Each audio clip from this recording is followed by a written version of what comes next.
तो दोस्तों Indian navy की तरफ से अपने carrier based multi role fighter aircraft का तलाश किया जा रहा है, तो वहीं पे दूसरी तरफ अमेरिकी कंपनी बोइंग अपने FA-18 सुपर हॉर्नेट एयरक्राफ्ट को लेकर काफी अधिक कॉन्फिडेंट है। बोइंग का कहना है कि इस टेंडर में राफेल की तुलना में FA-18 सुपर हॉर्नेट अधिक मजबूत है। पर दोस्तों हाल ही में अमेरिका में ही FA-18 सुपर हॉर्नेट एयरक्राफ्ट को लेकर एक ऐसा घटना घटा जिसके बाद अब इन एयरक्राफ्टों के काबिलियत के ऊपर सवाल तो उठ ही रहा है, साथ ही साथ टेंडर में भी एयरक्राफ्टों के ऊपर दबाव आ रहा है। दोस्तों आज के इस वीडियो में आप लोगों को बताऊंगा कि ऐसा क्या घटना हुआ जिसके बाद अमेरिकी कंपनी बोइंग अब FA-18 सुपर हॉर्नेट एयरक्राफ्टों के दावेदारियों को लेकर चिंता में पड़ गया। तो डिटेल में जानने के लिए वीडियो के आखिर तक बने रहिए और चैनल को सब्सक्राइब और वीडियो को लाइक जरूर कीजिए। तो दोस्तों अमेरिकी नेवी की तरफ से हाल ही में जानकारी दिया गया है कि नेवी के बेड़े के एक FA-18 super hornet aircraft California के डेजर्ट में क्रैश हो गया और इस कारण एयरक्राफ्ट के पायलट मारे गए। हालांकि ये घटना शुक्रवार का है और इसके ऊपर जानकारी अमेरिकी नेवी की तरफ से दिया गया। नेवी के बयान के मुताबिक शुक्रवार के समय लोकल टाइम के मुताबिक दोपहर के बाद FA-18 सुपर हॉर्नेट असल में दक्षिणी कैलिफोर्निया डेजर्ट के ट्रोना नामक वेसिनिटी में क्रैश हुआ। ट्रोना असल में कैलिफोर्निया के लिमोर नेवल एयर स्टेशन से करीबन 230 माइल साउथ ईस्ट में है। हालांकि इस घटना में जो पायलट मारे गए हैं उनके आइडेंटिटी के बारे में भी खुलासा अमेरिकी नेवी की तरफ से किया गया और बाद में उनके परिवार वालों को भी इस बात का सूचना दिया गया। और दोस्तों अब ये घटना अमेरिका के खाली एक एयरक्राफ्ट के नुकसान या फिर एक पायलट के मारे जाने तक ही सीमित नहीं है, बल्कि आर्थिक रूप में आने वाले समय में अमेरिका को बड़ा परेशान कर सकता है। और साथ ही साथ ये घटना बोइंग के लिए भी अब काफी बड़े परेशानी के कारण बन रहा है, क्योंकि दोस्तों बोइंग कंपनी कई सालों से इंतजार कर रहा है कि बोइंग के द्वारा निर्माण किया हुआ FA-18 सुपर हॉर्नेट एयरक्राफ्टों को लेके उसे कोई बड़ा डील मिले। हालांकि इसके जो पूर्व वर्जन था मतलब F-18 ये काफी फेमस एयरक्राफ्ट था, लेकिन इसके आधुनिक वर्जन FA-18 को अमेरिका के अलावा केवल मात्र ऑस्ट्रेलियन एयरफोर्स और कुवैत के द्वारा ही इस्तेमाल किया जाता है। हालांकि ऐसे करीब 700 से भी अधिक एयरक्राफ्टों को अमेरिका ने निर्माण कर चुका है, लेकिन एक्सपोर्ट मार्केट में FA-18 को लेके बोइंग कंपनी को कोई बड़ा सक्सेस नहीं मिला। अमेरिकी कंपनी बोइंग की तरफ से कई बार कई सारे देशों के टेंडर में FA-18 एयरक्राफ्टों का ऑफर तो किया गया, लेकिन ऑस्ट्रेलिया और कुवैत के अलावा और कोई भी देश इन एयरक्राफ्टों को अब तक नहीं चुना है। पर बोइंग का एक्सपेक्टेशन है कि इंडियन नेवी के जो multi role carrier based fighter aircraft का टेंडर है यहाँ पे इंडियन नेवी के द्वारा FA-18 को चुना जाएगा। हालांकि अब ये घटना डील के ऊपर बड़ा असर डाल सकता है। दोस्तों ये बात भी कहना गलत नहीं है कि दुनिया में बना हुआ एयरक्राफ्ट कभी क्रैश नहीं होता और क्रैश के कारण एयरक्राफ्टों के डील रुक जाता है। पर डील होने से पहले अगर कोई क्रैश होता है तो ऑब्वियसली उस क्रैश के कारण क्रैश के जांच रिपोर्ट और क्रैश से पड़ने वाले असर डील के ऊपर बड़े हद तक पड़ता है। दोस्तों FA-18 सुपर हॉर्नेट एयरक्राफ्ट को अमेरिकी नेवी के सबसे प्रमुख carrier based multi role fighter aircraft के रूप में देखा जाता है। हालांकि अमेरिकी नेवी के द्वारा F-35C एयरक्राफ्टों को भी अपने बेड़े में शामिल किया जा रहा है, लेकिन फिलहाल ये इतने संख्या में नहीं है कि अमेरिका के 11 सुपर एयरक्राफ्ट कैरियर के ऊपर इस्तेमाल होने वाले एयरक्राफ्टों को संपूर्ण रूप से रिप्लेस कर सके। आशा किया जा रहा है कि FA-18 सुपर हॉर्नेट एयरक्राफ्टों को F-35C से ही रिप्लेस किया जाएगा, लेकिन इसके लिए अभी लंबा इंतजार है। पर इस दरमियान एयरक्राफ्टों के क्रैश अमेरिकी नेवी के लिए अब चिंता का विषय बना हुआ है, क्योंकि ये क्रैश का कारण जब तक सही ढंग से पता नहीं चलता है तब तक अमेरिकी एयरक्राफ्ट कैरियरों के ऊपर इस्तेमाल होने वाले FA-18 सुपर हॉर्नेट के ऑपरेशन के ऊपर आवश्यक असर पड़ेगा। दोस्तों FA-18 सुपर हॉर्नेट एयरक्राफ्टों को देखा जाए तो ये अमेरिकी मैकडोनाल्ड डॉगलस FA-18 हॉर्नेट एयरक्राफ्टों के बेस पे ही निर्माण किया गया था।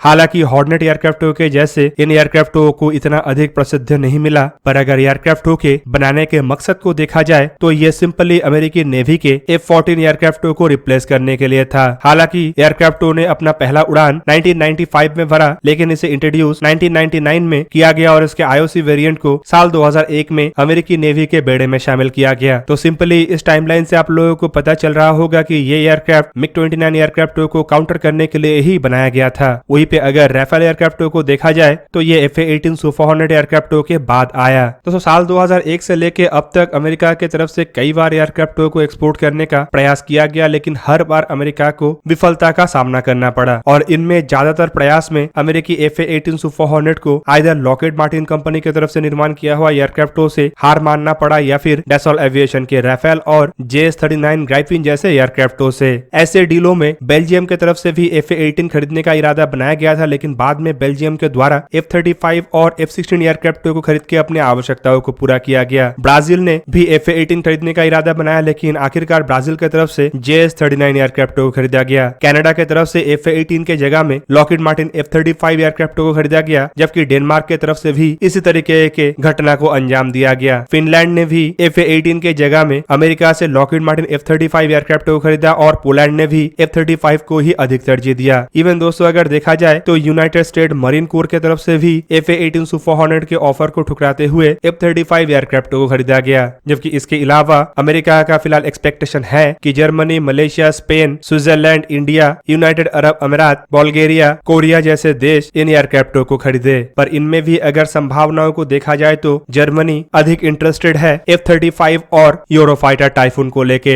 हाल ही में जर्मनी की तरफ से यह भी जानकारी दिया गया कि जर्मनी F-35 जैसे एयरक्राफ्ट को खरीदेगा। मलेशिया के टेंडर में भी F-18 सुपर हॉर्नेट तो है, लेकिन मलेशिया हल्के वजन के एयरक्राफ्ट को खरीदने में अधिक इंटरेस्टेड है। स्पेन की तरफ से भी खरीदने का बात तो कहा गया, लेकिन स्पेन का झुकाव भी F-35 की तरफ है। स्विट्जरलैंड भी हाल ही में ही F-35 खरीदने का घोषणा किया। जबकि यूनाइटेड अरब अमीरात की तरफ से राफेल एयरक्राफ्ट को बड़े मात्रा में खरीदा गया और साउथ कोरिया अपने बेड़े के एयरक्राफ्ट कैरियर के लिए F-35V जैसे एयरक्राफ्टों को चाहता है। बचा रहा इंडिया, जो फिलहाल राफेल और F-18 सुपर हॉर्नेट में से किसी एक एयरक्राफ्ट को चुनने के प्रोसेस में है और इसे लेके गोवा में टेस्ट भी हो रहा है। दोस्तों हालांकि बोइंग की तरफ से इस टेंडर को लेके कॉन्फिडेंस तो दिखाया जा रहा है, लेकिन अगर हकीकत को देखा जाए तो उतना ही कॉन्फिडेंट डैसॉल्ट एविएशन भी है। एक तरफ बोइंग जहां पे अपने एयरक्राफ्ट के परफॉर्मेंस को लेके अधिक दावेदारी बना रहा है, तो वहीं पे डैसॉल्ट एविएशन के राफेल एयरक्राफ्ट के परफॉर्मेंस के साथ साथ ऑलरेडी इंडियन एयरफोर्स में एयरक्राफ्ट होने को लेके भी अपने दावेदारी को मजबूत कर रहा है। ऐसे में दोस्तों F-18 सुपर हॉर्नेट एयरक्राफ्ट के हादसा ये संपूर्ण दावेदारी को मटियामेल कर सकता है। जबकि दूसरी तरफ अगर देखा जाए तो खाली इतना नहीं, बल्कि अमेरिका के जो साउथ चाइना सी के अंदर डिप्लॉयमेंट है या फिर ओवरसीज एयरक्राफ्ट कैरियरों के ऊपर ये एयरक्राफ्टों का डिप्लॉयमेंट है, उसे भी काफी हद तक डिस्ट्रैक्ट कर सकता है। क्योंकि दोस्तों आप सबको ये भी पता होना चाहिए कि जहाँ पे अमेरिकी एयरक्राफ्ट कैरियर के बड़े और क्रिटिकल मिशनों के लिए F-35 जैसे एयरक्राफ्ट है, तो वहीं पे अगर कोई इमिनेंट कॉन्फ्लिक्ट होता है तो F-35 एयरक्राफ्टों का संख्या एयरक्राफ्ट कैरियरों के ऊपर इतना अधिक नहीं है कि अमेरिका संपूर्ण रूप से इन्हीं एयरक्राफ्टों का सहारा लेके अपने मिशनों को अंजाम दे। मतलब तुरंत ही अमेरिका को अपने बेड़े के सबसे बड़े संख्या के एयरक्राफ्ट मतलब F-18 सुपर हॉर्नेट का ही इस्तेमाल करना पड़ेगा। ऐसे में एयरक्राफ्टों के क्रैश या फिर कहे तो हादसा एयरक्राफ्ट के ऑपरेशनल कैपेबिलिटी को घटाने के साथ साथ एयरक्राफ्ट के रिलायबिलिटी के ऊपर भी सवाल बनाता है। दूसरी तरफ अगर देखा जाए तो अमेरिका फिलहाल दो अलग अलग तरफ लगभग कॉन्फ्लिक्ट में फंसा हुआ है, जिनमें एक तो यूरोप का क्षेत्र है जहां पे यूक्रेन और रशिया का लड़ाई हो रहा है, तो दूसरी तरफ दूसरा क्षेत्र है इंडो पैसिफिक जहां पे चाइना काफी हद तक एग्रेसिव हुआ है और अमेरिकी एलाई देशों को थ्रेट कर रहा है। ऐसे में अमेरिका के एयरक्राफ्टों के रिलायबिलिटी के ऊपर सवाल बनने का मतलब ये है कि दोनों तरफ ही अमेरिका के ताकत में कटौती होना। तो दोस्तों ये था आज का वीडियो। अगर आपको वीडियो अच्छा लगा तो लाइक कीजिए और मेरे चैनल को सब्सक्राइब कीजिए और साथ में बना हुआ बेल आइकन को भी प्रेस कर दीजिए ताकि आप मेरा वीडियो देख पाए सबसे पहले। जय हिंद।